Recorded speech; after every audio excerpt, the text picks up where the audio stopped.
नमस्कार। उनके खत और आप की 377वीं कड़ी 377th एपिसोड में आप सभी का हार्दिक अभिवादन, अभिनंदन, स्वागत और आभार। आज जो मैं पढ़ रहा हूँ वो एक लेख है।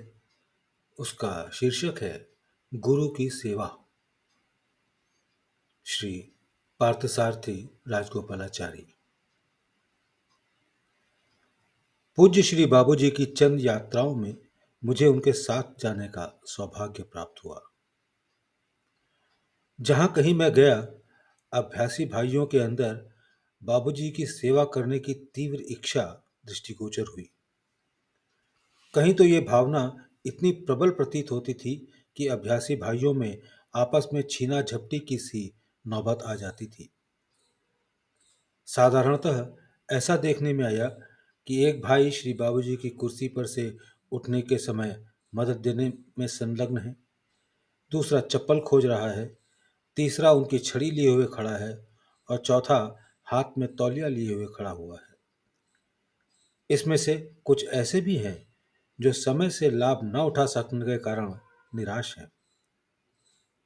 सवाल ये उठता है कि क्या बाबूजी साहब इन सेवाओं से खुश हैं? कुछ अंश में हाँ, पर ज्यादातर मात्रा में ना का ही उत्तर मिलेगा। हाँ, इसलिए कि बाबूजी को इस बात की खुशी है कि अभ्यासी भाइयों में सेवा की भावना जागृत हो रही है, और ना इसलिए कि बहुत थोड़े से ऐसे हैं जो उनकी ज़रूरतों को समझने की कोशिश करते हैं। ज़्यादातर भाई सेवा इसलिए करते हैं कि या तो उन्हें इसमें कुछ आनंद मिलता है, अथवा इन सेवाओं के पीछे कुछ इनाम पाने की आशा, जैसे आध्यात्मिक प्रगति, छिपी रहती है। इनमें कुछ भाई ऐसे भी हैं जो बाबूजी के कहे बिना ही उनकी ज़रूरतों का सही अंदाज करके उन्हें एक गिलास पानी अथवा आराम करने के लिए एक तकिया देते हैं, और ये सेवाएं स्वीकृत हो जाती हैं। तो अन्य उपस्थित भाइयों के मन में पछतावा होता है कि वे बाबूजी की ज़रूरतों के बारे में पहले क्यों ना सोच सके। इस तरह के पूर्व आभास सोचने से नहीं, बल्कि अनुभव से प्राप्त किए जा सकते हैं, और अनुभव सिर्फ वे ही अभ्यासी भाई कर सकते हैं जिनके हृदय में बाबूजी के लिए अगाध प्रेम भरा हो। अन्य सब बाबूजी साहब की ज़रूरतों के बारे में सोचा करते हैं और अक्सर मदद के बजाय बाधा ही पैदा करते हैं। क्या ऐसा कोई उपाय है जिससे हम बाबूजी की सही मायने में सेवा कर सकें? चप्पल तो उन्हें कोई भी दे सकता है।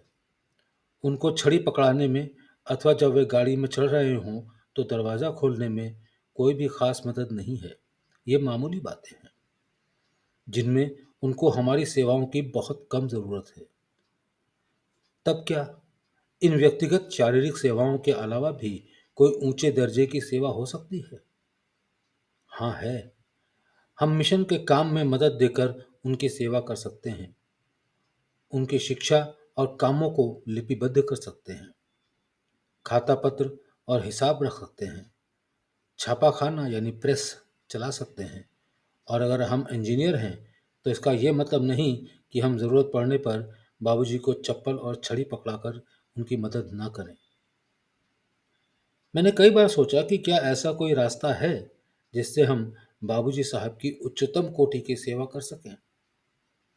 क्या शारीरिक सेवा उच्चतम कोटि की हो सकती है? नहीं, इसे तो वो अपने नौकरों से भी प्राप्त कर सकते हैं, या ये आश्रम का काम हो सकता है। नहीं, इसे भी वे अपने कर्मचारियों से हासिल कर सकते हैं। क्या ये बुद्धिमत्तापूर्ण सलाह और कर्म कुशलता है? नहीं, श्री बाबूजी तो खुद ही बुद्धि और कुशलता के स्रोत हैं। क्या ये प्रेम हो सकता है? नहीं, बहुत से लोग उन्हें प्रेम करते हैं, परंतु क्या ये उनकी सेवा करता है? ये सब है कि प्रेम एक बहुत बड़ी देन है, परंतु इसे सेवा नहीं कहा जा सकता। तब फिर उच्च कोटि की सेवा किसे कहा जा सकता है? इसका जवाब एक दिन मुझे अंदर से ये मिला कि हमें वैसा बनना चाहिए हमारा वैसा बनना ही बाबूजी के प्रति उच्च कोटि की सेवा हो सकती है। इस प्रश्न का यही सीधा सा उत्तर है। अगर हम बाबूजी की इच्छा के अनुकूल बन पाते हैं तो उनकी खुशी की कोई सीमा नहीं रहती, और अगर नहीं बन पाते तो उनके दुख का कोई ठिकाना भी नहीं होता। अब सवाल ये है कि बाबूजी हमें जैसा बनाना चाहते हैं उसके लिए हमें क्या करना होगा। उत्तर ये कि हमारे अंदर जो पशुपना है उसे इंसानियत में बदलकर अपने लक्ष्य की ओर अग्रसर होना है। ऐसा करने के लिए हमारे सामने ये रास्ते हैं: ध्यान, सफाई, प्रार्थना और सतत स्मरण। पहले हम जो कुछ भी थे वहां से अग्रसर होकर अब जो कुछ भी हैं यहाँ तक पहुंच चुके हैं। अब हमें जो कुछ भी है उससे आगे बढ़कर वैसा बनना है जैसा कि हमें होना चाहिए। ऐसा बनने के लिए ये लाजमी है कि हमारी साधना पूर्ण रूप से सही हो। अक्सर देखने में आया है कि अभ्यासी भाई बाबूजी के निर्देशानुसार ध्यान नहीं करते और ऐसी वस्तुओं को ध्यान में लेते हैं जो सहज मार्ग में नहीं बताई गई हैं। सफाई की क्रिया के समय सफाई नहीं की जाती, वरन विचार मनमानी विचरण करते हैं। सतत स्मरण थोड़ा बहुत करते हैं, वो ठीक तरीके से नहीं किया जाता। इस तरह की अधूरी साधना से हम बाबूजी की सच्ची सेवा कैसे कर सकते हैं। हमारी साधना अर्थपूर्ण और लक्ष्य से संबंधित है और साथ ही बहुत ही सीधी और साधारण है। अगर ऐसे लक्ष्य से संबंधित साधना द्वारा प्रगति नहीं कर सकता तो साफ जाहिर है कि ऐसे भाइयों में लक्ष्य तक पहुंचने की इच्छा की कमी है। लेकिन साथ ही साथ ऐसी ही सेवा के पीछे भक्ति, प्रेम और सही अभ्यास का होना भी बहुत जरूरी है। कारण यही वे साधन हैं जिनके माध्यम से हम वैसा बन सकते हैं जैसा बाबूजी हमें बनाना चाहते हैं। इस तरह हम अपनी हर चेष्टा पर सच्ची सेवा की मुहर लगा देते हैं। धन्यवाद।